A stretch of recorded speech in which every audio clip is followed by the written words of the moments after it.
حضرت داؤد رحمہ اللہ بیان کرتے ہیں کہ شدید بیماری کے عالم میں انہوں نے ایک خوفناک شکل دیکھی، بڑا سر، مضبوط جسم، سیاہ رنگت۔ دل میں خیال آیا کہ شاید یہ روح قبض کرنے آیا ہے۔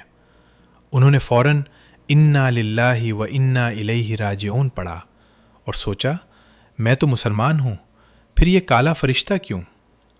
یہ لمحہ انسان کے دل میں اپنے اعمال کی فکر پیدا کرتا ہے۔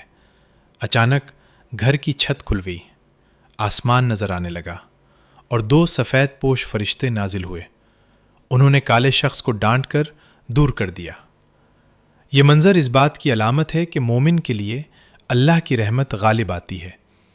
ایک فرشتہ سرانے بیٹھا اور دوسرا پاؤں کی طرف۔ پاؤں کو چھوا گیا۔ جواب ملا، یہ قدم نماز کے لیے چلا کرتے تھے۔ منہ کو چھوا گیا۔ کہا گیا، یہ منہ اللہ کے ذکر سے ترتازہ رہتا تھا۔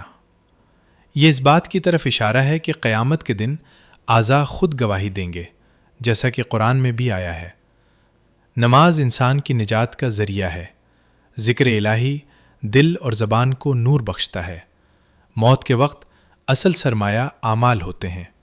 مومن کے لیے رحمت کے فرشتے آتے ہیں۔